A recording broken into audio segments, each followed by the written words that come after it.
ದೇವರ ಮಕ್ಕಳಾಗುವಂತೆ ನಿಮ್ಮ ಆತ್ಮಗಳನ್ನು ವಾಕ್ಯದಲ್ಲಿ ಬಲಪಡಿಸುವ ಅನುದಿನದ ಧ್ಯಾನ ಸೆಪ್ಟೆಂಬರ್ 2. ಎಲ್.ಎನ್. ಜಿ. ವೈಟ್ರವರ sons and daughters of God ಎಂಬ ಪುಸ್ತಕದ 246ನೇ ಪುಟ. ಶೀರ್ಷಿಕೆ: ನಿಜವಾದ ಸುವಾರ್ಥ ಕೆಲಸದ ಶ್ರಮವು ಮನೆಯಲ್ಲಿ ಆರಂಭವಾಗುತ್ತದೆ.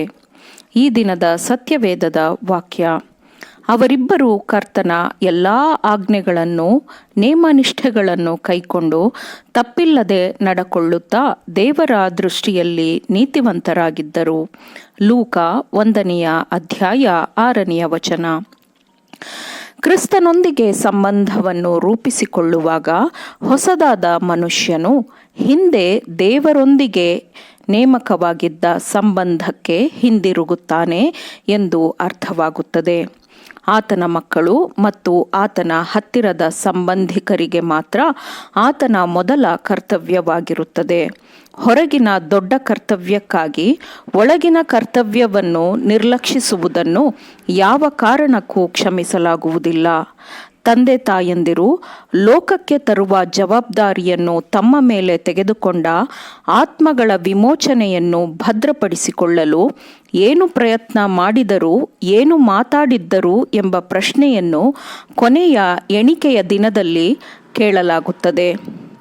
ಅವರು ತಮ್ಮ ಕುರಿಮರಿಗಳನ್ನು ನಿರ್ಲಕ್ಷಿಸಿ ಅವುಗಳನ್ನು ಅಪರಿಚಿತರ ಕೈ ನಡೆಸುವಿಕೆಗೆ ಒಪ್ಪಿಸಿಕೊಟ್ಟರೋ?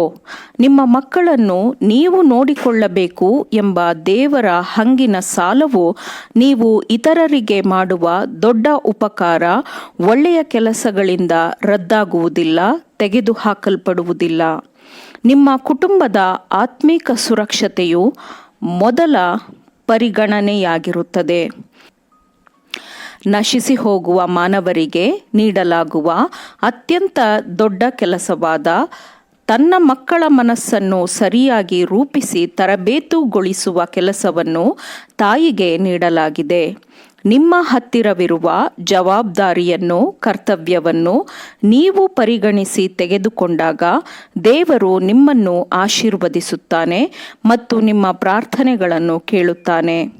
ನಿರ್ಲಕ್ಷ್ಯದಿಂದ ನಾಶವಾಗುತ್ತಿರುವ ತಮ್ಮ ಕುಟುಂಬ ವಲಯದ ಭದ್ರತೆಗಾಗಿ ಯಾವುದೇ ಪ್ರಯತ್ನ ಮಾಡದೆ ಹೊರಗಡೆ ಸುವಾರ್ಥ ಕೆಲಸವನ್ನು ಮಾಡುತ್ತಿರುವ ಅನೇಕರು ಇದ್ದಾರೆ. ಪ್ರೀತಿ, ಬೆಳಕು ಮತ್ತು ಸಂತೋಷವು ಮನೆಯ ವಲಯಕ್ಕೆ ಬರುವಂತೆ ಕೆಲಸ ಮಾಡುವುದೇ ಮೊದಲ ಸುವಾರ್ಥ ಕೆಲಸವಾಗಿರುತ್ತದೆ. ನಾವು ನಮ್ಮ ಮನೆಯಲ್ಲಿ ಮಾಡಬೇಕಾದ ಮೊದಲ ಕರ್ತವ್ಯಗಳನ್ನು ಮಾಡುವವರೆಗೂ ಹೊರಗಿನ ದೊಡ್ಡದಾದ ಆತ್ಮ ಸಂಯಮದ ಕೆಲಸ ಅಥವಾ ಸುವಾರ್ಥ ಕೆಲಸದ ಕಡೆಗೆ ನಾವು ನೋಡಬಾರದು.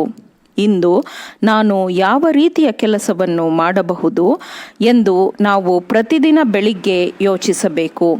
ನಾನು ಎಷ್ಟು ಕೋಮಲವಾದ ಪದಗಳನ್ನು ಬಳಸಿ ಮಾತನಾಡಬಹುದು ಎಂಬುದನ್ನು ಯೋಚಿಸಬೇಕು. ಮನೆಯಲ್ಲಿ ಮಾತನಾಡುವ ಕೋಮಲವಾದ ಮಾತುಗಳು ಆಶೀರ್ವಾದದಾಯಕವಾದ ಬೆಳಕಿನ ಕಿರಣಗಳಾಗಿರುತ್ತದೆ. ಪತಿಗೆ ಅದರ ಅವಶ್ಯವಿದೆ, ಪತ್ನಿಗೆ ಅದರ ಅವಶ್ಯವಿದೆ, ಮಕ್ಕಳಿಗೆ ಅದರ ಅಗತ್ಯತೆ ಇದೆ. ಎಷ್ಟು ಸಾಧ್ಯವೋ ಅಷ್ಟು ಕೆಳಗಿನ ಮನೆಯಲ್ಲೇ ಪರಲೋಕವನ್ನು ಮಾಡಬೇಕೆಂದು ಮನೆಯ ಪ್ರತಿಯೊಬ್ಬನ ಹೃದಯದ ಬಯಕೆಯಾಗಿರಬೇಕು.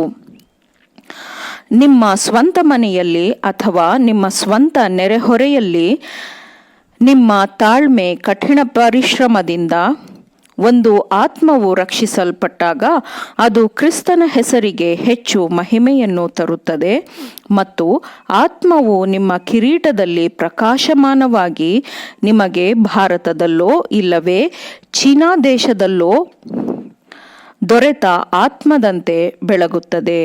ಆಮೇನ್. ದೇವರ ವಾಕ್ಯಗಳನ್ನು ಶ್ರದ್ಧೆಯಿಂದ ಆಲಿಸುವವರು, ಪಾಲಿಸುವವರು ಆಗಬೇಕೆಂದು ನಿಮ್ಮನ್ನು ಉತ್ತೇಜಿಸುತ್ತೇನೆ. ಪರಿಶುದ್ಧಾತ್ಮನ ಸಹಾಯದಿಂದ ಆಲಿಸಿದ ನಿಮ್ಮೆಲ್ಲರಿಗೂ ಧನ್ಯವಾದಗಳು. ಮತ್ತೆ ದೈನಂದಿನ ಧ್ಯಾನಕ್ಕಾಗಿ ನಾಳೆ ಸಂಧಿಸೋಣ. ಆಮೇನ್.